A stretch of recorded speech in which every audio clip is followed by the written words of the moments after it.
Assalamu alaikum students. This is our fourth week of online classes. Last week I taught you simple percentage, and while ending the lecture I have given you one problem. So I'll just start from that similar problem, and plus I have given you the concept of the units and told you that units must be same, otherwise you cannot perform the calculations. So we'll carry on with that later on, how the units. First your warm up, your problem that I have given you last time. Let's solve that one. कि आप लोगों को मैंने problem दिया था कि किसी employ की गलती से अगर सैलरी 10% डिक्रीज हो गई है, अब कितने फीसद से दोबारा वो इंक्रीज की जाए कि वही सैलरी आ जाए. आई हैव टोल्ड यू कि 10% आंसर नहीं होगा. कैसे नहीं होगा, क्यों नहीं होगा? So let's solve this one.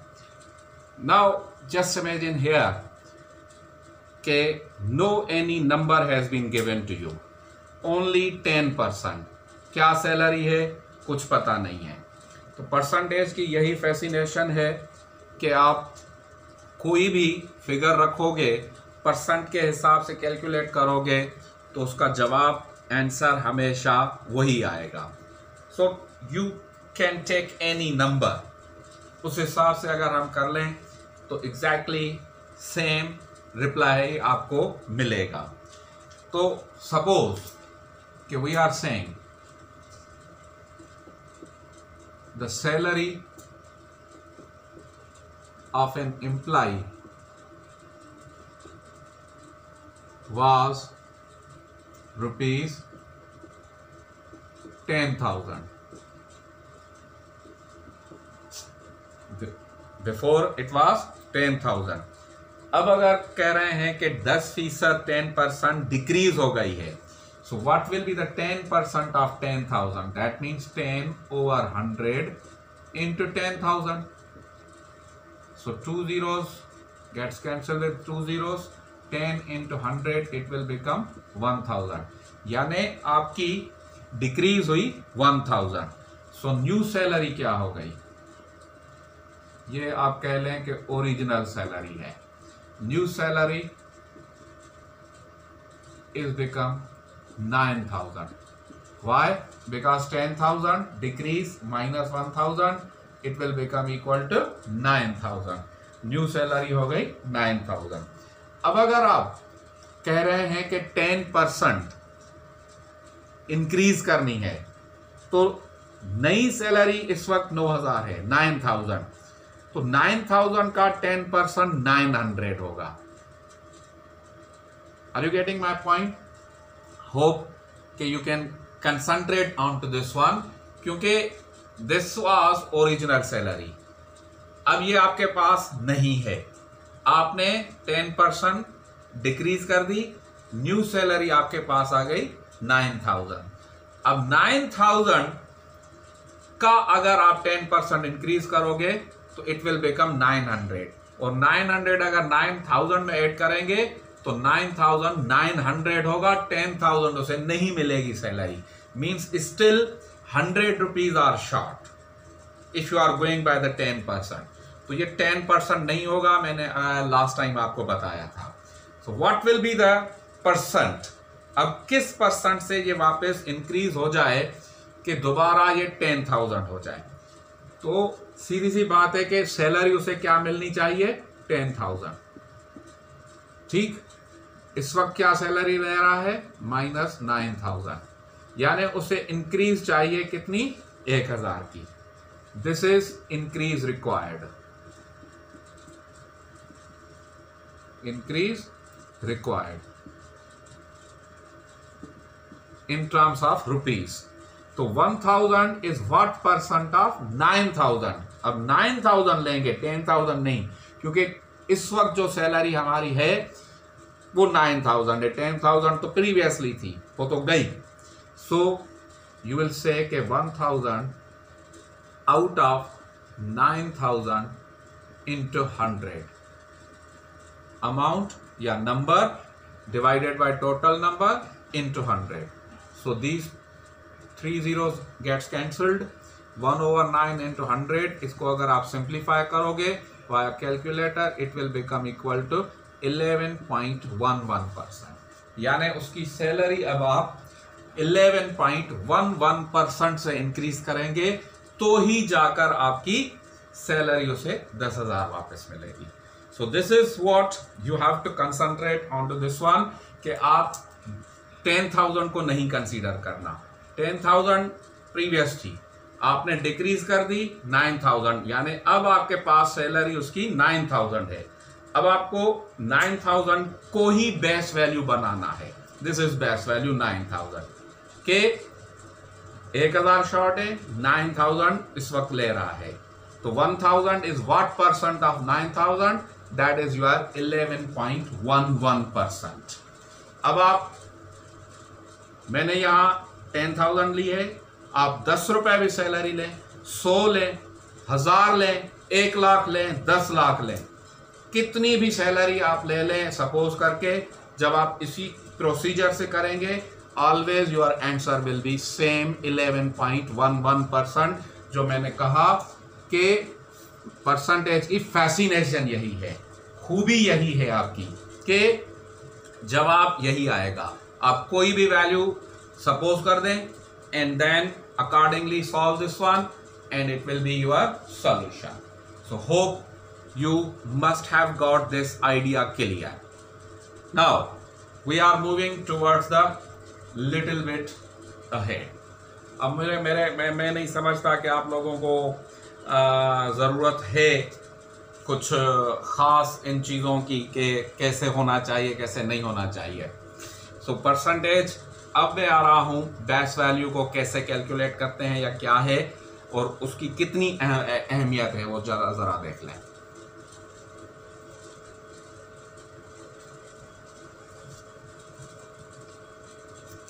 मैं सिंपल एक एग्जांपल उठा रहा हूं आपका कि there are 2 students, student 1, student 2 of 10 marks OM.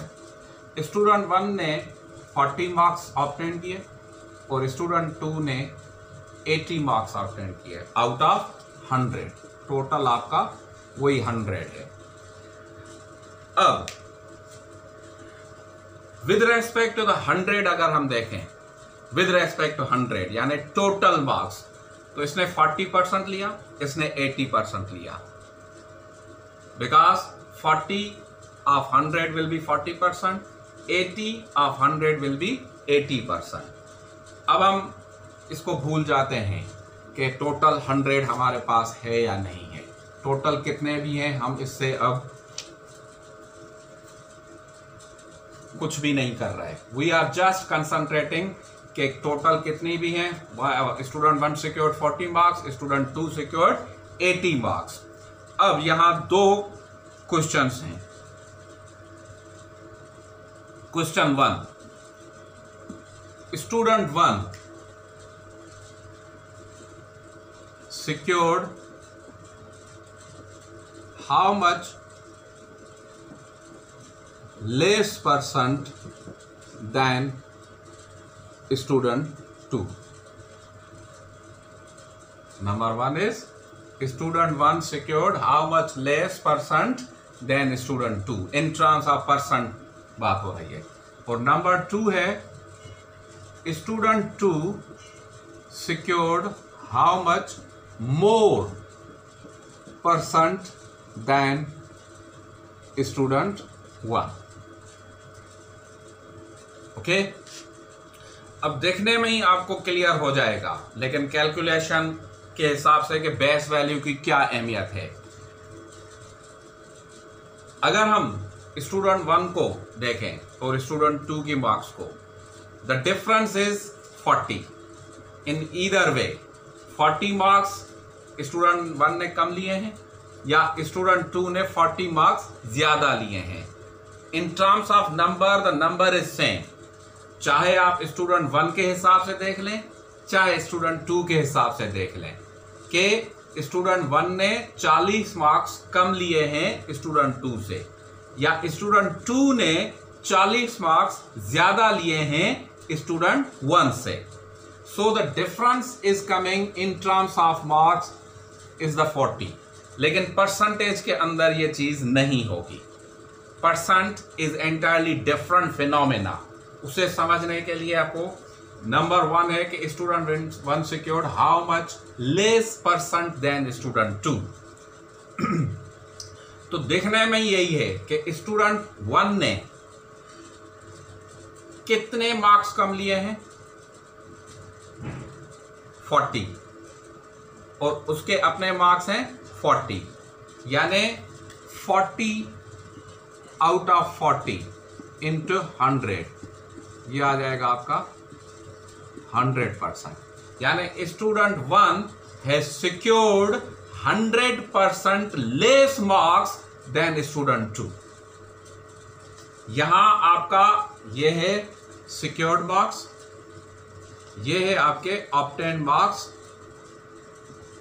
Of student 1. तो secured marks 40 and secure not difference, ये आ गया आपका डिफरेंस ऑफ 40 और ऑब्टेन्ड मार्क्स है 40. तो वो अपने नंबर के हिसाब से स्टूडेंट 1 कैलकुलेट कर रहा है कि मैंने 100% मार्क्स कम लिए हैं 80 स्टूडेंट 2 से. सो दिस इज व्हाट इज यहां पर. अब अगर यही चीज ये नंबर 1 हम सॉल्व करें फॉर सेकेंड वन कि student 2 secured how much more percent than student 1, तो वही डिफरेंस तो 40 का है जैसे मैंने लिखा, but obtained marks of student 2 क्या है 80 into 100. So this will become equal to 2 into this will be 50. So it will be 50%. Now look at this one. Marks का अगर डिफरेंस कर रहे हैं तो जवाब दोनों का सेम आ रहा है 40, but in terms of percent एक जगह 100% है, दूसरी जगह आपका 50% आ रहा है. Why? Because the base value has the importance. So your whole answer will become wrong, null and void if you are not concentrating onto the base value. This is the importance of base value. और अगर आप normally भी देखें, ये मैंने number इसीलिए लिए हैं कि 40 से 80 यानी 100% इंक्रीज हुआ, वो ये 100 आ गया. 80 में से 40 हो गया यानी 50% हो गया. Normally if you are just concentrating onto this one, but how to calculate? In calculation, this base value is the most important. So the upper value is actually the difference of the marks. In either cases, चाहे वो number case 1 हो चाहे number 2 हो, student 1 ने कितने marks कम लिए 40, student 2 ने कितने मार्क्स ज्यादा लिए 40, वो डिफरेंस 40 का ही आ रहा है दोनों के केसेस में. तो इस हिसाब से यहां हम ऑब्टेन्ड मार्क्स स्टूडेंट 1 के रखेंगे और यहां हम ऑब्टेन्ड मार्क्स स्टूडेंट 2 के रखेंगे. So this is what is the difference कि यहां 100% जवाब आया, यहां 50% आंसर आएगा. So this is most important thing कि you have to concentrate on to base value. कि बेस वैल्यू क्या होगी, हमने स्टूडेंट 1 के हिसाब से कैलकुलेट किया तो बेस वैल्यू स्टूडेंट 1 की मार्क्स सिक्योर्ड मार्क्स आएंगी. हमने स्टूडेंट 2 के विद रेस्पेक्ट टू कैलकुलेट किया तो हमें बेस वैल्यू स्टूडेंट 2 की कंसीडर करनी पड़ेगी. सो this is what is actually the second problem.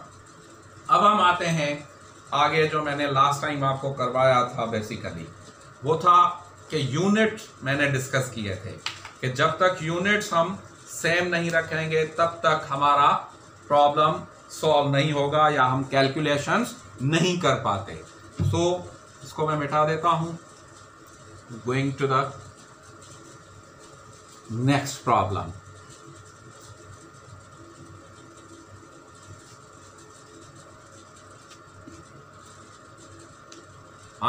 For your convenience, I am writing a problem over here. A shopkeeper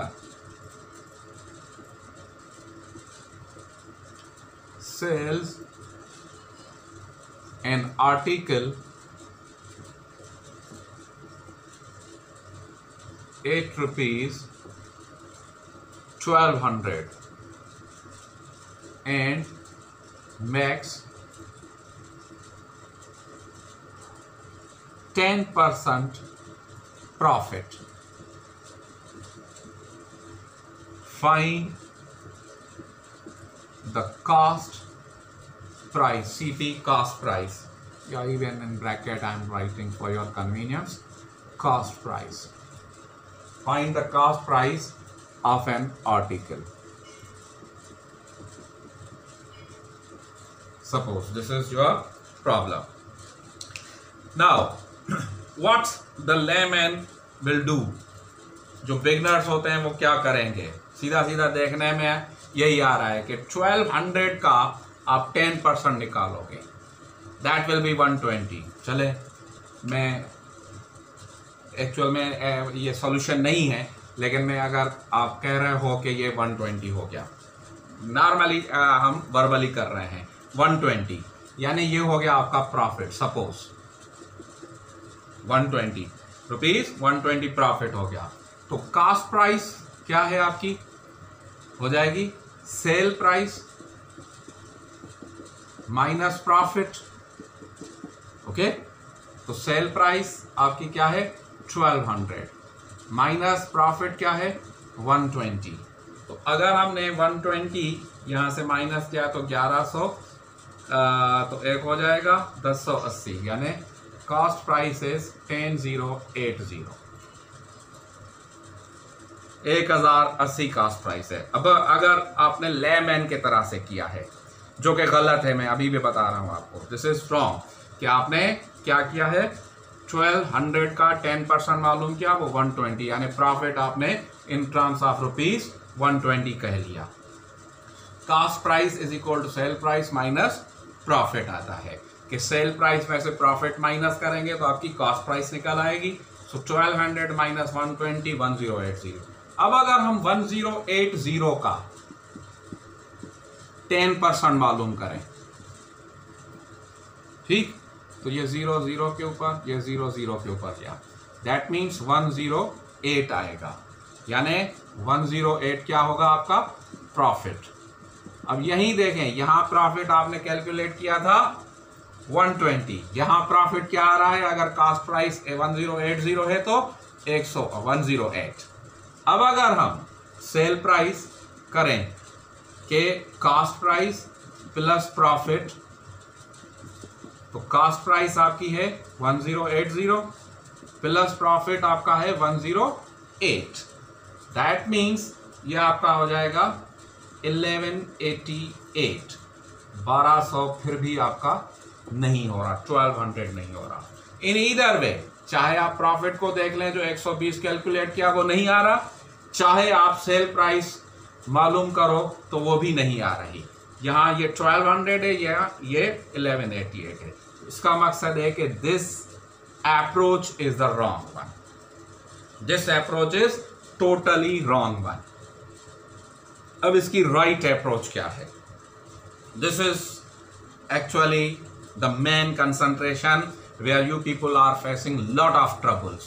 Even in accounting इसी तरह के problems होते हैं. वहाँ जब आप वर्कशीट और बैलेंस करना चाहते हैं तो आप लोगों को काफ़ी इश्यूज होते हैं, क्योंकि आप लोग प्रॉब्लम को समझते नहीं हैं. फिर यही होता है कि आपकी बैलेंस शीट बैलेंस पूरा नहीं आता और आप लोग कहते हो कि क्वेश्चन गलत है या आपने कोई गलती कर दी है. जबकि आप रिवीजन करते हो तो आपको पता चलता है कि आपके मेथड में कोई गलती नहीं है. मेथड तो ठीक है, अप्रोच गलत है. प्रॉब्लम की सॉल्यूशन की अप्रोच गलत है. वो क्या है? Let's see.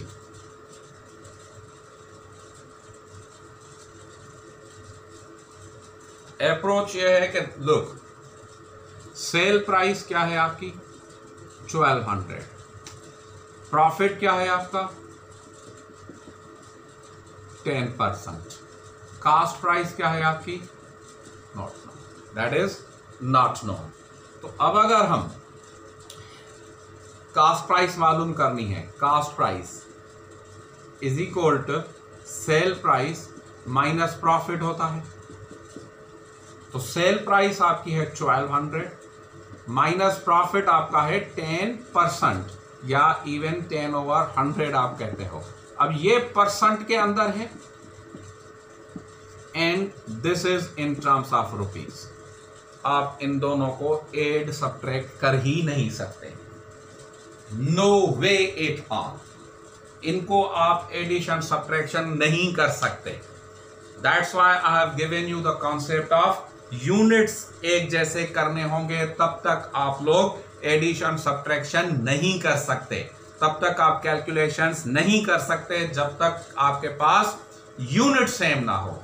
एक चीज आपके पास रुपीज में है, दूसरा आपके पास परसेंट में है।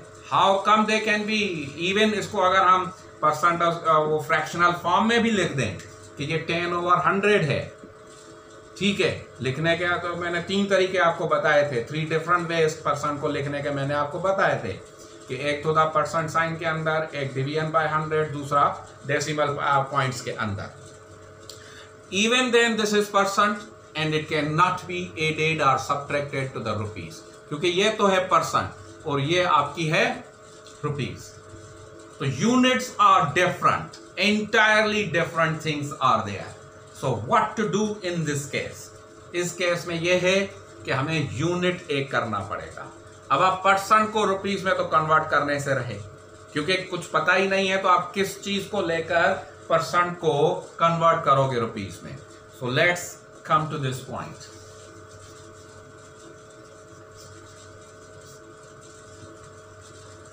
इसको मैं अब मिटा रहा हूं। Sale price is what? Sale price is cost price plus profit. Okay? Sale price is 1200. Cost price we don't know. Plus profit you know is 10%. Okay? Now 1200 is equal to cost price is actually your 100%. Always जो भी आपकी investment होगी that will be counted as your 100%. So this is your 100% plus 10% profit आपका है. That means 1200 is 110% of cost price. ये 10% profit 1200 के अंदर included है।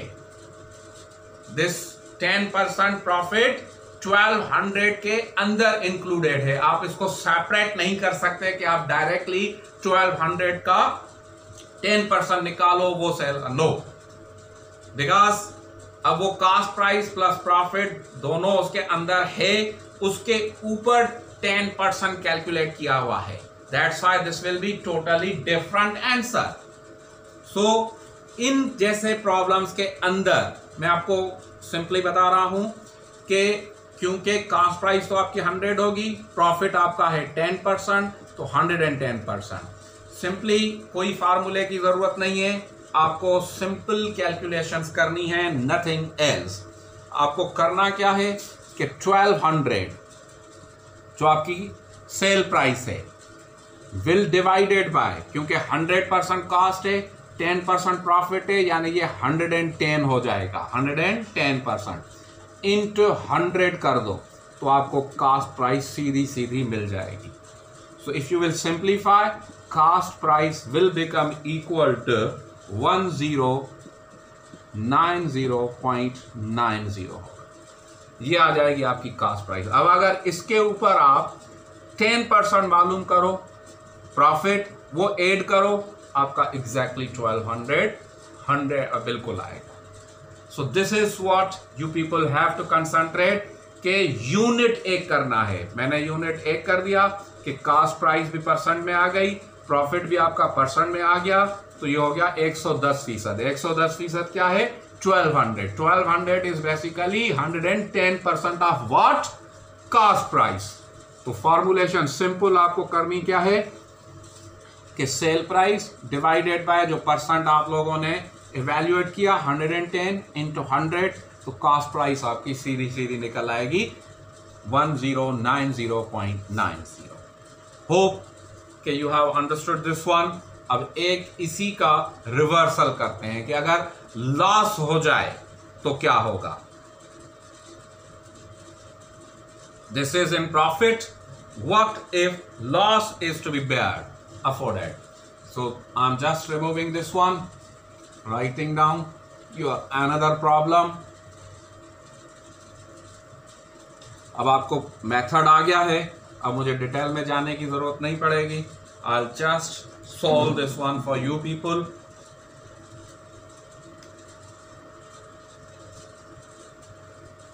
प्रॉब्लम में आपकी कन्वीनियंस के लिए लिख रहा हूं. अ dealer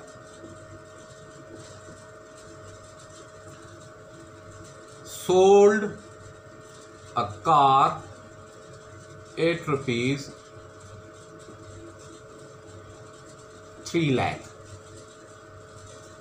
and bears 8% loss.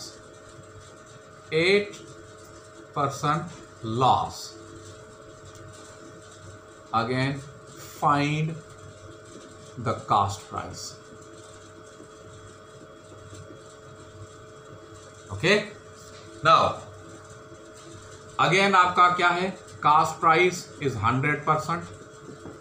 Loss क्या है आपका 8%. अब ये क्योंकि लॉस है तो sale price is equal to क्या होगा आपका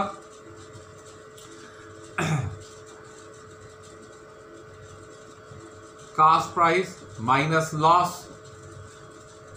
लॉस अब आप माइनस करोगे उसमें से, so simply you can say 100 minus 8. 100% cost price आपकी, लॉस आपका 8%, यानी 92% आ जाएगा. 92% का मकसद है कि ये जो 3 लाख है जो सेल प्राइस है वो 92% है किसकी, कॉस्ट प्राइस की. So simply cost price is equal to 3 lakh divided by 92 into 100 कर दें, आपके पास आंसर आ जाएगा. और वो आंसर होगा आपका cost price is equal to 3,26,086.95. ये पॉइंट है यहाँ 95. यार इतनी रफली अगर हम बोलें तो 26,000 रुपए लॉस में बेची गई थी. सो एक्चुअल कास्ट 3,26,000 थी जो 3 लाख में बेची गई. अब अगर आप इसका 8% कैलकुलेट करें, वो माइनस कर दें, तो एग्जैक्टली आपका 3 लाख ही बनेगा. आई होप कि एक चीज मैंने प्रॉफिट से समझाई और दूसरी चीज मैंने आपको लॉस से समझाई. आई होप के you must have got the idea clear कि अगर प्रॉफिट है तो इंक्लूडेड है उसके अंदर, तो हम वो 100 में ऐड करके उससे डिवाइड कर देंगे सेल प्राइस को. अगर लॉस है तो वो हम 100 में से माइनस करके जो भी हुआ हम सेल प्राइस को लेकर डिवाइड कर देंगे उस परसेंट से, इंटू 100 कर देंगे तो आपका आंसर आ जाएगा, आपकी कास्ट प्राइस आ जाएगी. Hope it the idea behind this one must be clear to you people. अब मैं 2 प्रॉब्लम्स आप लोगों को एज अ प्रैक्टिस दे रहा हूं, बाकी वर्कशीट आप लोगों को मिल जाएगी, डोंट वरी. लेकिन पहले थोड़ा इनके ऊपर प्रैक्टिस कर लें. एक प्रॉब्लम मैंने लास्ट टाइम दिया था, वो मैंने स्टार्ट में ही सॉल्व कर दिया था. अब 2 प्रॉब्लम्स मैं आपको दे रहा हूं जिसके ऊपर आपका ये पूरा कॉन्सेप्ट क्लियर होना चाहिए. अगर आप लोगों ने ये दोनों प्रॉब्लम सॉल्व कर दिए तो आई डोंट अंडरस्टैंड कि आप लोगों को कभी भी परसेंटेज के अंदर अब कोई इशू या प्रॉब्लम होना चाहिए. So I am just for your convenience writing down the 2 problems for your practice purpose. Problem 1 के अंदर मैं दोनों चीजें मिक्स कर रहा हूं, यानी प्रॉफिट भी लॉस भी.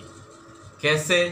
क्योंकि मैंने आपको अब दोनों प्रॉब्लम्स दोनों एंगल से करवा दिए, 2 डिफरेंट प्रॉब्लम्स. अब इन दोनों को मर्ज करके मैं ले आ रहा हूं आपके एक प्रॉब्लम के अंदर।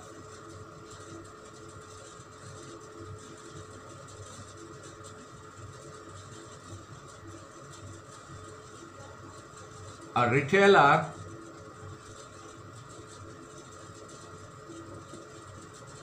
sold 2 mobiles, 8 rupees 20,000 each, यानी हर एक बेचा वो भी 20,000 में, दूसरा बेचा वो भी 20,000 में। On one mobile he enjoyed 10% profit, while on other 10% loss. Okay, 20,000 में एक मोबाइल, दूसरा भी 20,000 में, एक के ऊपर 10% उसने प्रॉफिट अर्न किया, दूसरे के ऊपर 10% लॉस उसने अफोर्ड किया या बेयर किया। Now find his total loss और गेन। अब टोटल उसे लॉस हुआ या गेन हुआ, I don't know, it's up to you people. Find his total loss or gain in rupees. Rupees में भी देना है as well as in percent. मैं थोड़ा काम बढ़ा रहा हूं आपको प्रैक्टिस के लिए, क्योंकि 1 week you people have. I hope के you will solve this one. मैं सिंपली आपको फिर से ये क्लियर कर रहा हूं प्रॉब्लम कि 2 मोबाइल्स एक शॉपकीपर ने या रिटेलर ने सेल आउट की, एक 20,000 दूसरा भी 20,000, एक के ऊपर 10% प्रॉफिट, दूसरे के ऊपर 10% लॉस उसे उठाना पड़ा। अब आपको करना यह है कि फाइंड हिज टोटल लॉस और गेन, उसका लॉस या गेन जो भी हुआ है। अब ये सीधी सी बात है कि आप ये नहीं कह सकते कि नो प्रॉफिट नो लॉस, जैसे बिजनेस के हिसाब में कहते हैं ब्रेक इवन नहीं है। ये तयशुदा बात है, मैं आपको क्लियर कर दूं। या तो उसे प्रॉफिट हुआ है या लॉस हुआ है, that is none of my business. Then वो आप इन टर्म्स ऑफ रुपीज भी मालूम करोगे, और जितना लॉस या गेन हुआ है तो वो परसेंटेज में भी मालूम करना है। ये मैं क्यों दे रहा हूं, क्योंकि परसेंटेज के अंदर आपको कंसंट्रेट करना है कि आपकी बेस वैल्यू क्या होगी। मैं फिर से दोबारा रिपीट कर रहा हूं कि यहां जो मैं झमेला छोड़ रहा हूं, यहां जो मैं की पॉइंट आपको देखना चाह रहा हूं, आपको असेस करना चाह रहा हूं, वो एक्चुअल में ये परसेंट मालूम करनी है। लेकिन वो परसेंट के लिए आप बेस वैल्यू कौन सी ले रहे हैं, क्योंकि यहां आपके पास जो बेस वैल्यूज हैं वो डिफरेंट 2 आएंगी। मेरे हिसाब से 2 हैं, आप 4 कह लो। 4 इसलिए कह रहा हूं कि एक आ गई आपकी सेल प्राइस 1, सेल प्राइस 2, तो फिर आप इसकी कास्ट प्राइस 1 भी मालूम करोगे, कास्ट प्राइस 2 भी मालूम करोगे, तो ये 4 प्राइसेस आपके पास हैं। लेकिन मेरे हिसाब से ये है कि sale price 1 plus sale price 2, cost price 1 plus cost price 2 हो जाएगा, तो यानी ये टोटल सेल प्राइस आ जाएगी, ये टोटल कास्ट प्राइस आ जाएगी।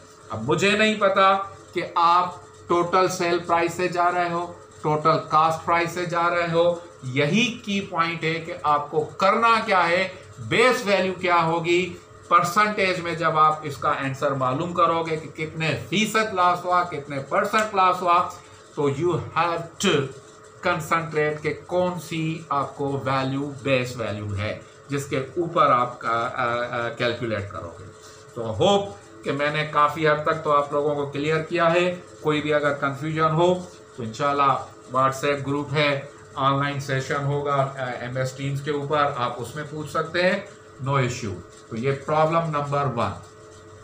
प्रॉब्लम नंबर 2 वो मैं आपकी बिजनेस फील्ड से इंट्रोडक्शन टू बिजनेस या फंडामेंटल्स ऑफ बिजनेस आप लोग पढ़ रहे हो। या पढ़ा होगा या पढ़ रहे हो जो भी है, उसमें है channels of distribution. Channel of distribution क्या है?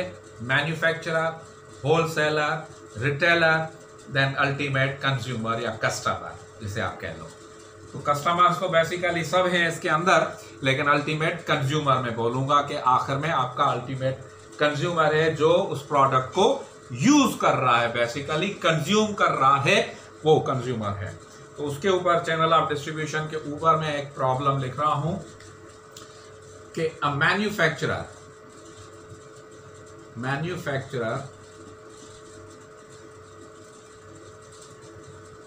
sells his product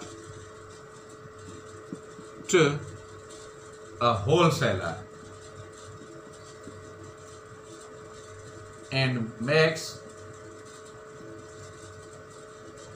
8% profit. A manufacturer sells his product to a wholesaler and makes 8% profit. The wholesaler sells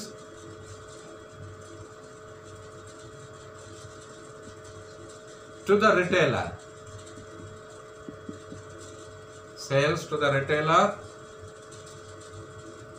चलें इसको थोड़ा सा मैं क्लियर कर दूं। The wholesaler sells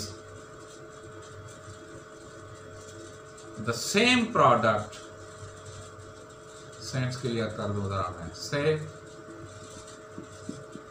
same product to the retailer at 6% profit. ठीक। In turn, the retailer sells the same product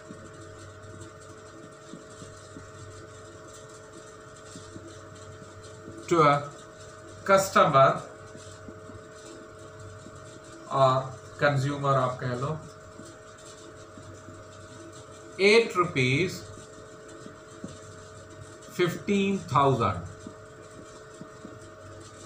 8 rupees 15,000 and in makes 9% profit. Find the manufacturing cost of the product. Okay, same product है, मैं आपको clear कर रहा हूं problem. Same product है, manufacturer ने एक प्रोडक्ट बनाई, वो होलसेलर को सेल कर रहा है, कितने मार्कअप के ऊपर? 8% उसने अपना प्रॉफिट मार्जिन रखा। होलसेलर आगे ये सेल कर रहा है किसको? रिटेलर को। रिटेलर को सेल करते वक्त उसने अपना प्रॉफिट मार्जिन 6% रखा। ठीक। अब रिटेलर वही प्रोडक्ट सेल कर रहा है अल्टीमेट कंज्यूमर को 8 रुपीज 15,000, 15,000 में वो बेच रहा है, और उस 15,000 में बेचने से वो 9% प्रॉफिट भी अर्न कर रहा है। कौन? रिटेलर। ठीक। Find the manufacturing cost of the product. आपको इससे भी पहले की जो मैन्युफैक्चरिंग कॉस्ट है, यानी 8% प्रॉफिट से भी पहले की जो उसकी कॉस्ट है वो मालूम करनी है।